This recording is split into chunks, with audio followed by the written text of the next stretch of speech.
to call the meeting to order at this time. Today is Monday, March 23rd. The time now is it's 7:16.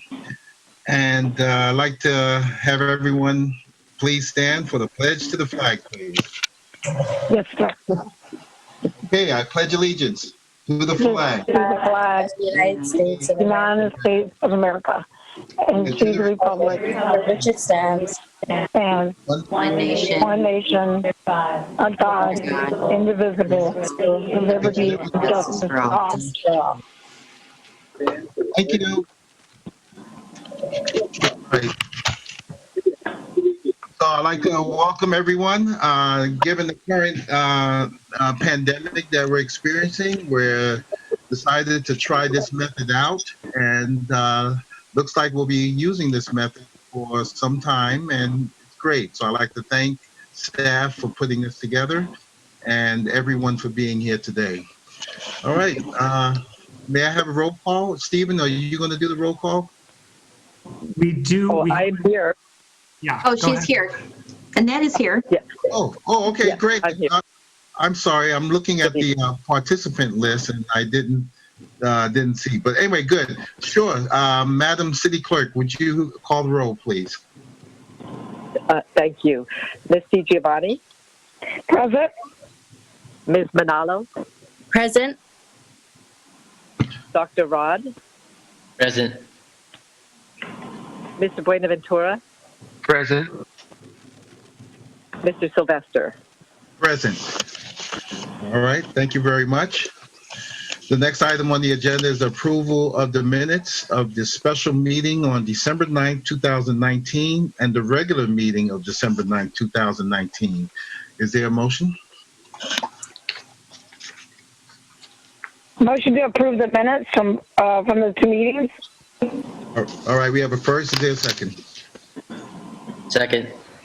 Thank you, Dr. Rod. Thank you, Councilmember DiGiovanni. All those in favor say aye. Aye. Aye. Okay, the minutes have been approved.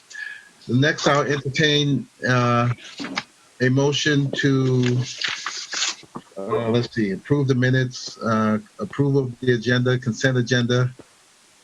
Okay, I guess it's the consent agenda. Nothing on the There's nothing on the consent agenda. Okay, all on this consent. Thank you, Madam City Attorney. So where do we go? Right into communications now? Let's go right into communications. Excellent. Thank you so much. All right. So communications item number 1, City Council update on the emergency regulation of the County of San Mateo establishing a temporary county-wide moratorium on eviction for non-payment of rent by residential tenants. Ms. City Attorney and Ms. Thank you. Thank you. I'll provide a report. Thank you, Honorable Mayor and members of the City Council. Just by way of background, so you are aware as well as the public, as you know, on March 19th, 2020, as well as with the County Health Board of Supervisors, they issued an executive order ordering individuals living in California to stay home. In that executive orders, all cities, counties within the respective San Mateo County area had the broad authority to enact a temporary moratorium on evictions based on non-payment of rent caused by the COVID-19 pandemic. In direct response to this pandemic and in line with the governor's orders, the County Board of Supervisors proposed an emergency regulation for San Mateo County to go into effect immediately to establish a moratorium for the non-payment of rent by residential tenants directly impacted by the COVID-19 moratorium. The city staff, all the city attorneys, county council, as well as the city manager and elected officials came together with the County of San Mateo officials to develop this county-wide moratorium on residential evictions in order to provide protections to tenants during this COVID-19 state of emergency. The County Board of Supervisors will be considering the emergency ordinance, which is attached to your packet as well as been posted on the website, at the regular meeting of the Board of Supervisors tomorrow evening on March 24th, 2020. This eviction protection measure would apply to all of the incorporated and unincorporated cities and areas in San Mateo, thereby protecting Daly City residents. What does the ordinance entail? This emergency ordinance regulation prohibits landlords from evicting a tenant for either non-payment of rent if the tenant shows documentation with their inability to pay rent as a result of the COVID-19 or no fault termination of tenancy. Examples, which is stated in the staff report, the county states examples qualifying circumstances to fall within this moratorium is to include tenants whose loss of household income as a result of being sick with the COVID-19, caring for a household member who is sick, layoffs, loss of hours, loss of business, income reductions resulting from COVID-19, or government response to the epidemic as a result of caring for minor children due to school closures or having significant medical or other expenses related to this.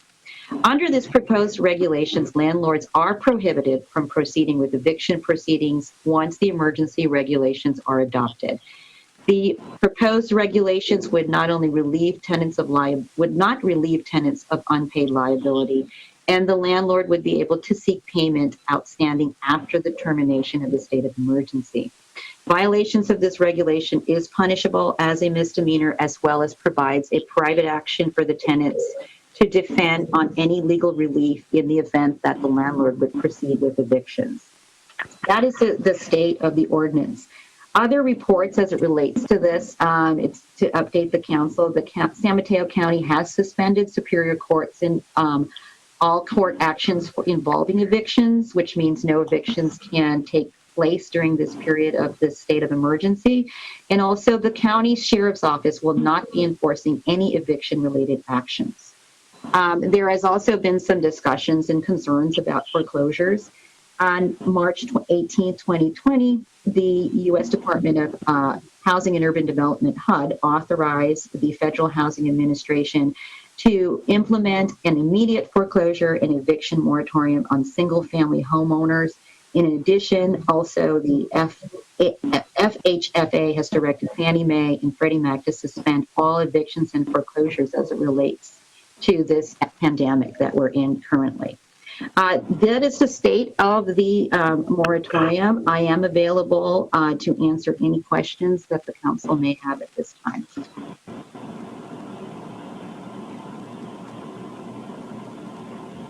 We can't hear okay. Oh, here we go. I'm Okay. sorry, I muted myself. Okay. Thank you, Madam City Attorney, and for the work that you provided and the update. And this information, this is going before the Board of Supervisors, I understand. That is correct. Tomorrow evening. Okay. So with that being said, I'll open it up to my colleagues if they have any questions for the City Attorney. Through the mayor, may I ask a question? Sure. Go ahead, Councilmember DiGiovanni. Thank you, Mayor. Thank you, City Attorney. I just have a quick one. I know that, thank you for the hard work. That's excellent, all the details. So as soon as they adopt it, then they have to come back to council again for another meeting for us to vote on it? No, it does not. It goes effect immediately, and it will impact all of the cities in San Mateo County as well as the unincorporated areas. Okay, so, did they mention anything about, I've been getting calls about, rent increases that since the pandemic, during the pandemic, that landlords are doing rent increases, which are not, I can't believe they're doing it during the pandemic, but this is really happening. So, and then is there anything set up to where when they have to pay the money back, the time limits for when they have to pay the money back, because it's going to be difficult for them to get back on their feet. They may not even be able to go back to their regular job. That's correct. So this particular moratorium does not include rent increases, but it's my understanding, and I don't have all the details to this, but there is going to be a state initiative. There are already legislation as well as orders in effect that there will not be rent increases during this period of time. Unfortunately, I don't have that particular information to update the council on because this is particularly to evictions. So my understanding based on the ordinance, it's 180 days after the state of emergency for the landlord to start eviction proceedings in the event that they have to pay this back. So there's some grace period in terms of like time frame for them to have to move forward to try to evict the tenants once the state of emergency is lifted. So the people that are currently having letters during this pandemic period, and they've received letters saying they have a rent increase, well, how will it help them at all? This particular moratorium will not. You will just have to defer to the state increases. I mean, I do not have the information as it pertains to COVID-19 and how the county will be dealing with that. Okay. So then when they approve that tomorrow and we adopt that, are we able to do anything further than beyond that on our own? I am. As a city?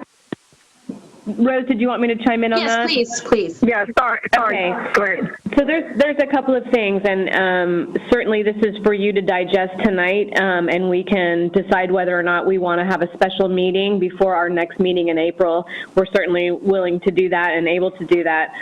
Things for the council to consider after the county adopts this ordinance tomorrow, assuming that they do. The county is also looking at tomorrow adopting a resolution that would be a donation of $3 million in Measure K funds to the Silicon Valley Community Foundation. And that would benefit San Mateo County families and individuals, nonprofits, small businesses who are adversely impacted. If Daly City would be interested, council is interested in allocating additional funds for emergency rental assistance, there are some possibilities related to SB 341 funds, housing trust funds, and federal home funds. And so at the council's direction, I can work with staff at what we might be able to consider on that. The other side of it is that we right now have it doesn't necessarily need to be in the form of an ordinance, but if it means we want to memorialize it to help the public feel better. There's a no water shutoff policy right now, pending the outcome. And then also I'm looking, again, this would be at council's direction, but certainly could look at eliminating the late payment penalties for utility payments. So staff is definitely looking at what we can do, and just want to know how far council would like us to go on this. But we're already thinking of our own community and how we might want to adjust what the county's doing. That's fantastic. And then any other late fees that might be applicable, correct? That'd be great. Okay, thank you, Mayor. Thank you, City Manager, City Attorney. Mr. Mayor? Yes, Council Member, Vice Mayor Manalo, go ahead. Thank you. I think that looking at possibilities around utilizing some of our housing trust funds just to see how much we have in there. I know the county's providing dollars, which is great. But I would like us to look at what we can do. I know we can utilize that for building housing, but given the pandemic that we have now and just getting resources as soon as possible is something that I think we should look at in this emergency state. Thank you. I agree with Vice Mayor. Okay. I'd like to bring out a few things, if I may. I would be hard pressed to obtain funds and deliverables from any source that is part of Daly City. Number one, we are in a structural deficit, and given the current state as to what happened with the retirement fund and with the with liabilities for the retirement, it's a problem. And I think we need to wait to see what the federal government is going to do in regards to use of federal funds that's allocated, whether it's for housing. If the president says, okay, use every resource possible, but we should not jump ahead, because if we were to pass such an ordinance, I believe the city can be liable for somebody to come back and say, well, you passed an ordinance, but you can't deliver. And another question I would have, because of COVID-19, the rents went up.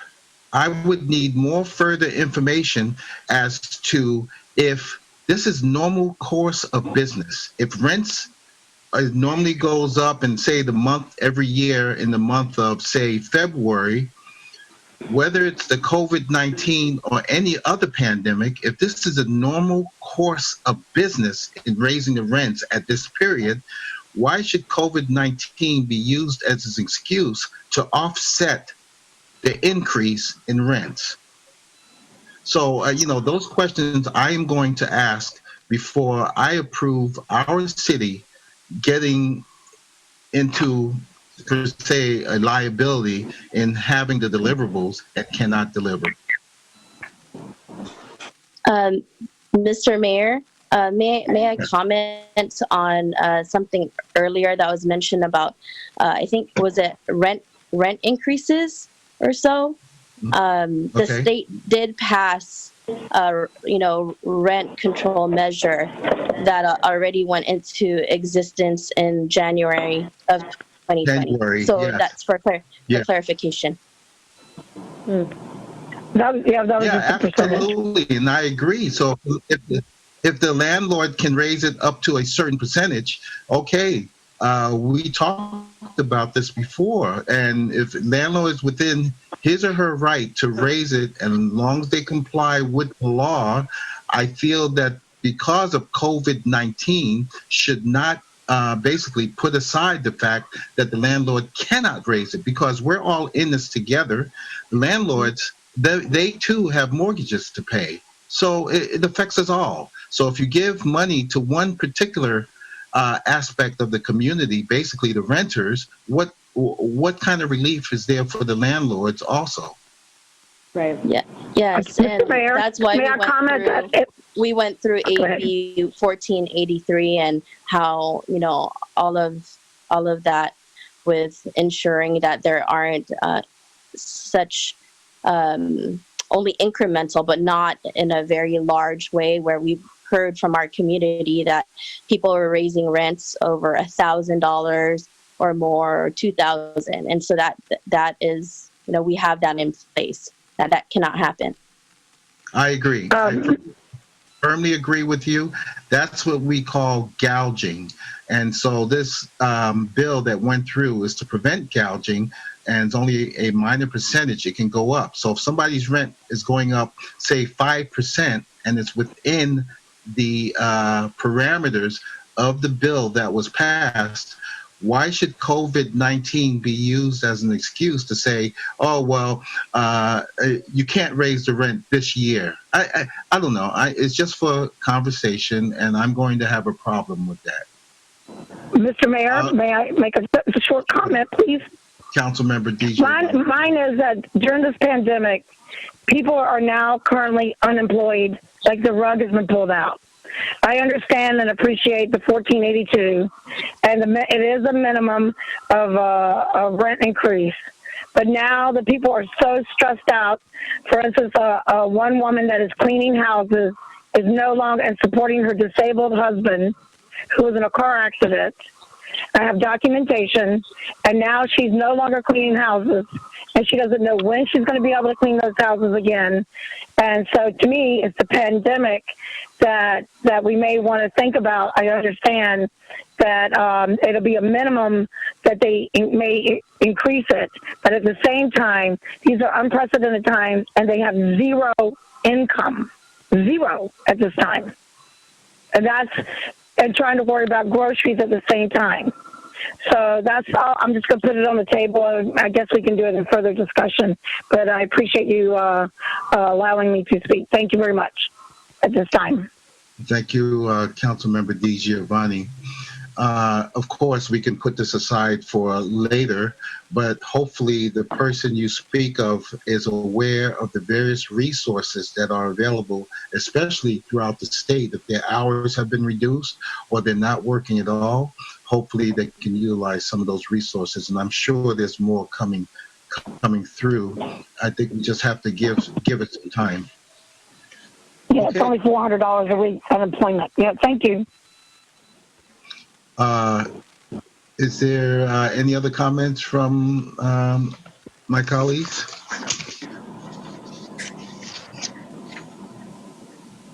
Okay, so I got it. I go have ahead, something to say. Dr. Mr. Mayor. Rod. Yeah.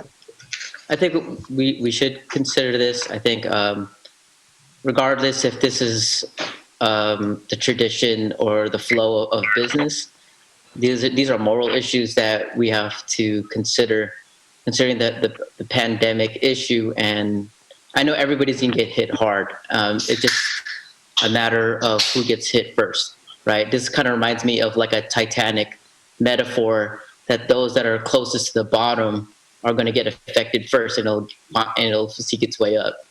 But I just feel that, if we start, perhaps I'm down to listen from what the governor and the state will talk about, but I do feel like this is a moral issue, and regardless if it is the state of business, historically, I don't want to be the last municipality to not act upon something, and when history sees itself down the line and we didn't act at a certain time. But I do hear it from all sides that we should allow this course to see what happens in the county, and then see how we can create like a circumstance or a policy or ordinance or whatever that is specific to Daly City. And that's about it. Thank you, Dr. Rod. You make a very compelling case, especially with the folks down at the bottom. You make a compelling case. Thank you. I appreciate that. All right. Any other comments? So hearing none, go ahead. Sorry, this is Shauna Maltby, just chiming in as city manager, just in taking direction from the council. We will wait to see how the Board of Supervisors ordinance goes tomorrow. We'll see if there's any more information trickling down from the feds, and I will take direction from you all about whether or not we want to do something in addition to what the county's doing by way of either a special meeting or at our next regular meeting, if that works for all of you. Yes. Yeah. That works for me, Shauna. However, let's look in, at least just have this information ready to go if we are to utilize HTF, and at least let's just look into it. I'm sure you'll probably need some sort of federal guidelines or federal approval, but that's to come later on, and we can't do it all at once right now. 10-4. And could you also find out about what Sam Cedar is doing? They've developed something called the Strong Fund, and it's only going to stay in San Mateo only. And then, of course, reach out to CAA. They've been a tremendous resource in talking with the landlords, and maybe they can address some of that regarding, did you raise the rent? Is this the normal course of business? And, so we can have it all on the table. But unless we have some deliverables or some money to help offset, I don't want the city to be liable, say you passed this ordinance, but you have nothing to give us. Understood. And through the mayor, and thank you, Shauna, about looking into all the late fees. I know you're already proactive in the staff, so I appreciate that. Any of the late fees, and these are unprecedented times, so it's not a normal course of action. To me, I think that Dr. Rod has, these are moral things that we need to do in this unprecedented times, to think about the conditions of the people at the bottom. Thank you. Thank you, Vice Mayor. I saw your hand up here. Thank you, Mr. Mayor. I definitely do what I'd like to look at our housing trust funds. I don't know if there's a lot in there, but given the fact that there's a directive in the housing trust funds to serve, a lower median income within the usage of those funds in general. So I agree with the analysis of that, given the fact if we move into our local ordinance to have that ready to go. So I'm in concurrence with that. Thank you, Vice Mayor. Okay. Anyone else? All right. So, Madam City Attorney, I appreciate the update. And Madam City Manager, please keep us apprised as to what happens at the Board of Supervisors meeting. Absolutely. Okay, great. Thank you. All right, we'll move on. Any public appearances? Stephen, for public comment, did you get anything from the public who may be online and watching? So we did not receive any public comment in advance of the meeting. And right now, tonight, I'm checking our website to see if anything came through just yet. And it looks Okay. like there is nothing. Great job, Stephen. Thank you so much. All right, so with that being said, we're going to move on to public appearances, oral communications. Anything? All right, hearing none. Appointments, board, commission, membership committee appointments. Okay, hearing none. Then we're going to move on to reports. Any from council committee reports? Mr. Mayor, would you like to speak about the Vision Zero that we had today? Why don't you go ahead, Councilmember DiGiovanni? I'll begin and then happy to have you chime in.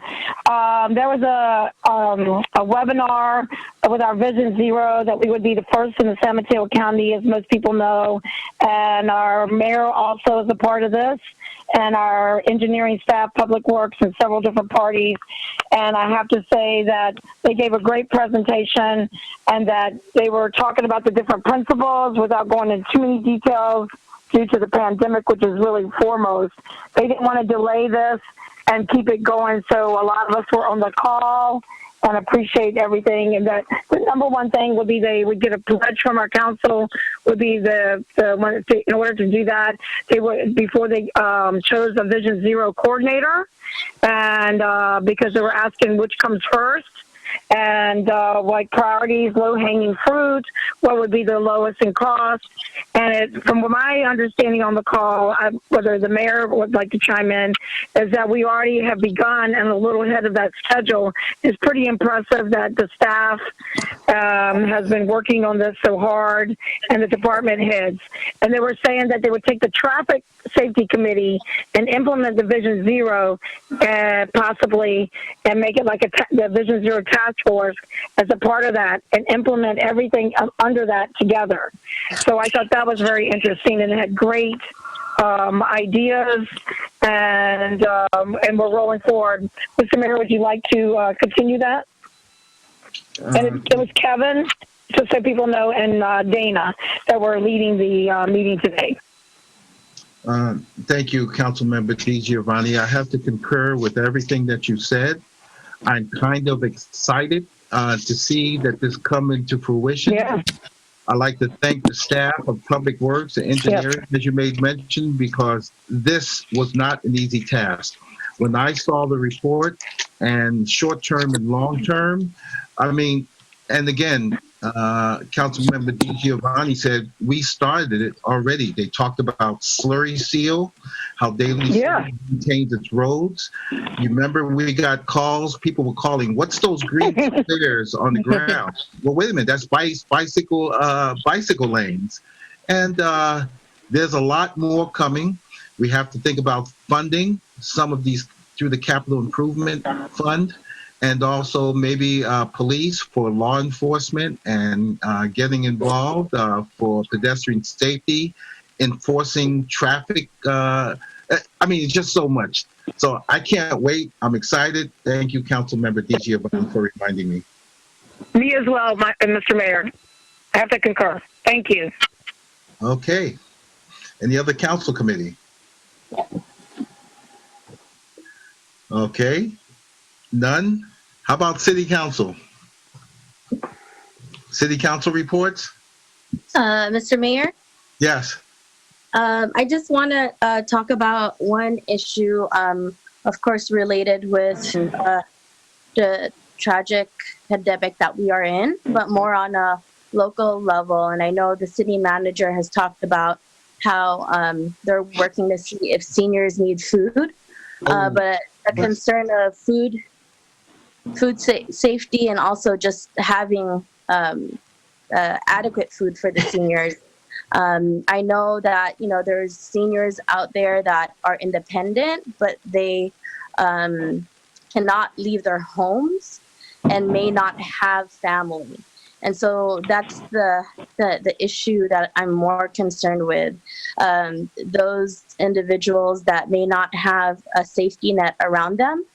And I'd like to work with the city manager and her staff. I know she's starting off with the food distribution or luncheon that was stopped, but maybe there's a way to provide those lunches for those seniors that are isolated. Also, there's volunteers that want to help. And given the fact that the county has provided a resource guide in how to handle groceries and how to give them to seniors is important, and we should utilize that resource, but also use healthy, able-bodied, people that want to help in a very safe way provide, even if there's a way for them to go to their grocery store and provide those necessities in which they could purchase for the seniors. I mean, it's a grassroots effort that maybe could be combined with our city government. There is already a website that's out there, but for volunteers only at this point. It's called safefooddalycity.com, but it's a grassroots effort. Until maybe we can have some coordination with the city around what can be done around also, the food luncheon that we have. It's just thoughts. Things move really fast, but definitely want the seniors to be able to get food and also provide access to the isolated seniors that may not have anyone. Thank you. Thank you, Vice Mayor. Your comments, both on the call today to county and speaking with the city manager, has been noted. I'm sure our city manager is working feverishly on it, and we feel that this is becoming a top priority. So thank you for reinforcing that. I'm going to ask that the city manager keep us posted, both on volunteerism and senior needs. And I'm sure she definitely has a plan, so we will do that. Okay, thank you, Vice Mayor. Matter of fact, since we have some, well, I think we do have time. Madam City Attorney, City Manager, did you want to chime in on that? You read my mind. So, Vice Mayor, I know I hear you, and your words resonate, and this has been on the top of my list, both personally and professionally. Our senior population, along with our other population that is also in more need than the average person. So right now, just by way of background, one of the things I'm telling all of our staff at all levels is that the mission of our organization, the mission of Daly City, looks very different today than it did a couple of weeks ago. So our priority right now, once we've stabilized the workforce, we've got people distanced, we've got people staggered, we're making sure that our firefighters and our police officers and our water wastewater employees can continue to provide the services to the community and also be well. This is on the forefront. In fact, tomorrow, my staff, along with Park and Rec staff, have a conference call on how to dial into the diverse needs of seniors are definitely at the top of the list, but other groups, as I mentioned earlier, who may be underserved right now.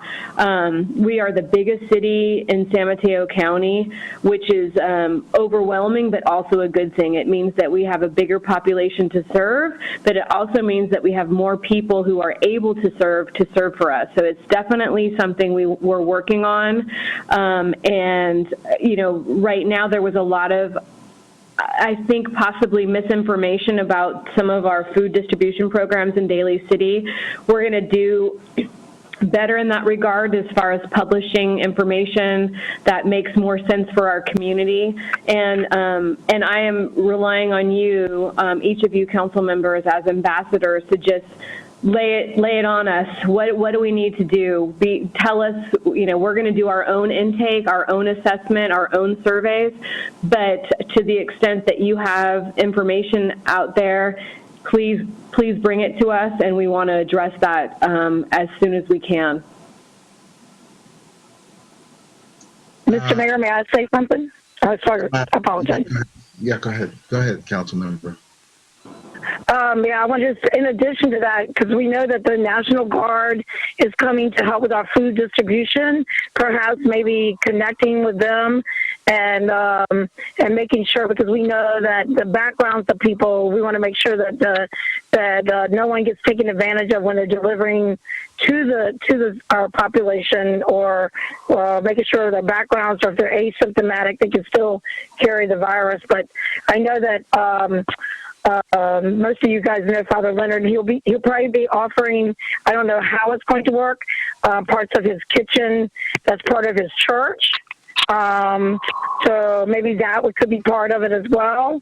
I don't know, but you're definitely open to it. And thank you, Vice Mayor, Mayor, and the rest of the council. I'm sure we're all concerned about the food insecurity in our community, and I like that we're working on this together. I even saw where local businesses in another city, Discount Plumbing, was going around, and they were doing deliveries, even if they were picking up pharmacies for people in their community, so that the people that weren't able to go out. So it's local communities helping each other. And if you guys would like to elaborate on the next door thing that's happening, but we can do ours here as well. But I appreciate everybody. So yeah, this is unfolding and very important. Food insecurity. And one thing, I think that's another good segue, just in the immediate future, for our food bank distributions for the week of March 23rd, we have tomorrow Lincoln Community Center from 1 to 4, and the Jefferson High School School Pantry Program. On Thursday, we have Talia Community Center. Again, this is from 1 to 4, and then tentatively the Second Harvest Food Bank. And Thursday, March 26th, Bayshore Community School, 1 to 3 p.m. Family Harvest. And we are going to be assessing needs. That's our next top priority. Once we've sort of stabilized our public safety and our water, wastewater, that is absolutely our next line of business. Excellent. Thank you, Shauna. Can you reach out to Sherry Moreno? You know, she's part of the Age-Friendly Task Force, and she contacted me today, and she says, and it's along the same lines as Councilmember DiGiovanni, we should consider faith-based organizations to provide volunteers, or maybe even use their kitchen. Let's get them involved also, because normally there's a line between government and, between church and state, but these are difficult times now. So if you don't ask, you don't get. So kindly reach out to Sherry. I think Father Oaks is willing, and they may have some volunteers in his congregation willing to help out. So we'll try that, but thank you so much. That's fantastic, and I don't know if you saw my earlier input to the council. It probably not. It was 6 pages long, but Leilani is going to be my liaison for the city manager's office for our volunteer coordinator efforts. So I have lots of confidence in her. She knows how to get things done. So any tips that you want to provide us, please feel free. Absolutely. As a matter of fact, that's great. Every day when I'm surfing the internet, I find out these new stores offer senior hours for seniors, disabled, and expectant mothers. So I keep adding it to a database that I'm keeping. I'll make sure to share that with you. Fantastic. Yep. We want them home, right? We want them to stay home. Right. We want folks to stay home, but if they have to go out for essentials, even though they should not, but at least we know that these resources are available for them as well. That is true. Okay, any other city council reports? I have a question, if I may, Mr. Mayor. Yes, Councilmember Buenaventura. I'm just wondering if maybe the city manager or the city attorney knows anything about Seton and what does the acquisition for the temporary period, what's that going to look like? And then I also have a question of, people are asking me if, are they able to do testing right now at Seton Hospital? Can update in terms of where the legality is, and then I will defer to the city manager on any other updates in terms of operations at Seton if Shauna has any updates. So in terms of where the and I have a few also, so go ahead. Okay. In terms of where we are with the bankruptcy itself, there will be a transfer of property. There's a sale. I just got the documents from the bankruptcy court about the emergency sale to happen on April 9th. That being said, the Seton, the current owners have negotiated with the state of California to start having a lease pending the sale of the hospital to the state, and that lease is happening fairly quickly, probably within the next couple weeks. I don't have the details, but my understanding is that lease would somehow have somewhere in the line of 180 to 370 beds that will eventually be housing any transports of anyone that has been contracted with the coronavirus. That's the extent that I know. I've just been receiving this information through the bankruptcy courts. And this is Shauna, just on the city manager's side. I will find out about testing. What I have been working on with the county is messaging to the community. We have gotten some inquiries, some concerns about what does this mean for the Daly City community, for Seton to be part of this surge, if you will. And I'm working on those communications, but the bottom line is it's just really going to take everybody's effort to outsmart this virus. And we're so very, very timely, fortunately, able to have Seton open right now that we can use that hospital as a place to care for more people. That might make people feel uncomfortable, but at the same time, we all need to do our part to beat this virus, and I'm working on the messaging on that right now. Thank you, Shauna. Ray, I was on the call today with the county, and somebody chimed in, and I didn't get the specific numbers, but they are working quickly. Apparently, Seton has had a meeting, an emergency meeting, and I believe within the next 2 weeks, they're going to have at least 23 to 46 beds on one floor. And then a week or two after that, they talk about, I think it's the 10th floor, which is now closed. They will now open that and provide additional beds as well. So I would say within a month's time, we need it now, but within a month's time, I think we got 180 beds coming. So the county manager, Mr. Callagher, was so happy to hear that because he resorted to even asking Congresswoman Jackie Spear to find out something because all the calls he has been making, he hasn't been getting any answers.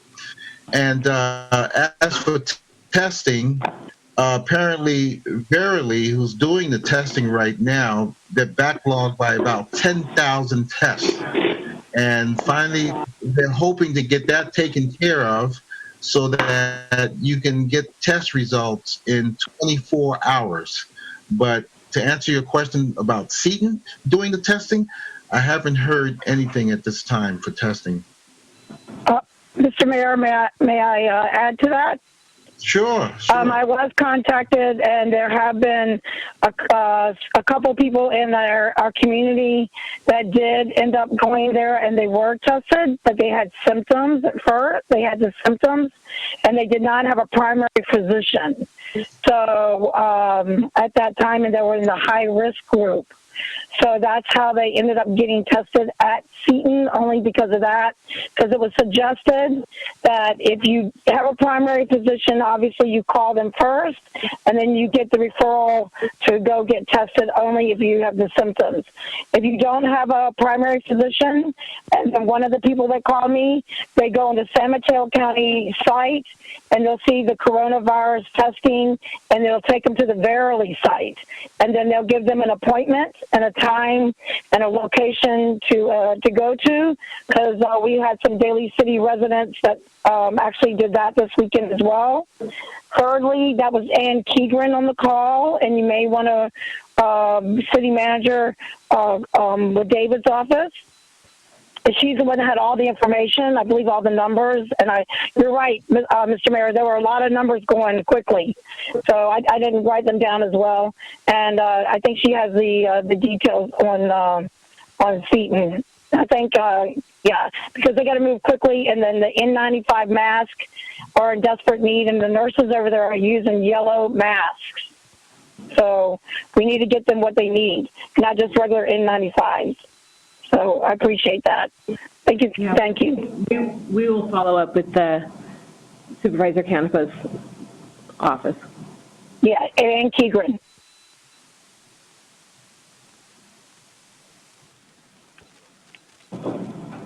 Okay, Councilmember Buenaventura, did that help any?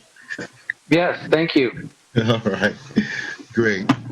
Okay, is there any other, let's see, we're on city council. Any other city council reports? Okay, how about staff reports? Shauna, you have anything? I think I got everything out earlier, so I'm okay for right now. Okay, great. All right, ladies and gentlemen, again, thank you so much for taking part and being a part during these difficult times. And to the community, we're here for you here in Daly City, and we're doing the best that we can. We all must work together and consider each other, and that's how we're going to get through this. So with that being said, I wish you a... Mr. Mayor? Yes. I apologize. I don't want to interject. Would you mind if we adjourn and the people that have lost their lives in Italy, Spain, and even locally We forgot due to this pandemic? We forgot the adjourn in memory. But I Okay. defer to you to do it. No, that's okay. You've indicated it. That's great, Council Member. I see you, Jocelyn. That's great, Council Member DiGiovanni. Okay, Vice Mayor. Vice Mayor. So for all the thousands that Italy has been warning us that we need to stay home, as the mayor and my fellow council members and everyone wants to remind you, because the devastation in Italy is beyond words. And also to those in Spain, Europe, and everywhere else, China, Philippines, that daily we're battling this. So the most important thing for us, we're able to stay home, and for everyone fighting it here, our heroes, and everyone else that we've lost. So that I'd like to call those in their memories. Thank you. Their doctors and nurses. Thank you, Council Member DiGiovanni. Any more, Council Member DiGiovanni? No, thank you. I appreciate the time. Thank you, Mr. Mayor. Absolutely. Okay, Vice Mayor. Thank you, Mr. Mayor. I'd like to also adjourn in memoriam for two people. The first person is Jovita Trodo Japanda, who passed away on Monday, March 9th, 2020, at the age of 98 years old. She was the mother of 8 children. Her oldest child was Ernesto, who immigrated to the United States as an accomplished mechanical engineer during the nursing and engineering wave in 1975. His daughter, Genevieve Villafranca Japanda, became the first American-born of the Villafranca Japanda family. Jovita and her husband, Alfredo, traveled by water buffalo every 3 months in Iloilo, Philippines to escape and hide from the Japanese with a newborn baby, and while being pregnant with her second child during World War II. Her husband, Alfredo, was a firefighter in Iloilo and one that became a prisoner in World War II. Up until mid-90s, Jovita enjoyed her time sweeping the compound of this ancestral home as well as the garden and who loved to trim her favorite rose bushes. She joins her husband and her eldest son Ernesto in God's kingdom and leaves behind 7 children, 15 grandchildren, and 16 great-grandchildren. Genevieve Japanda was a former Daly City Rec and Park Commissioner. Wants to thank Mayor Sylvester, myself, the council members, Benaventura, DG Villani, and Das Bagbal for this opportunity to honor her family matriarch. Thank you, Vice Mayor. And I think you have another one. Yeah, thank you. Also, Christine Fuller, her significant other's grandfather passed away. Jose Ramirez Salazar. He had 10 children, had 10 raised children, and also so many grandchildren and great grandkids, but there was so many. He was the abuelo grandpa and was an almond field foreman for many years in Bakersfield. He was born on June 5th, 1922, and rest in peace on February 23rd, 2020. Thank you, Vice Mayor. Thank you. Is there any other adjourning memories? I also want to adjourn for country legend music superstar Kenny Rogers.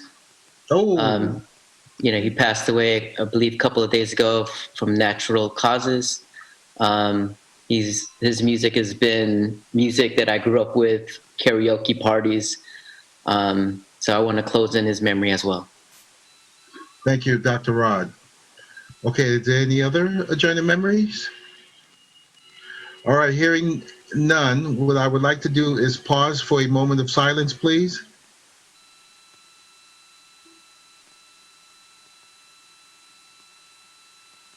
Okay, thank you so much, everyone. This meeting is now adjourned.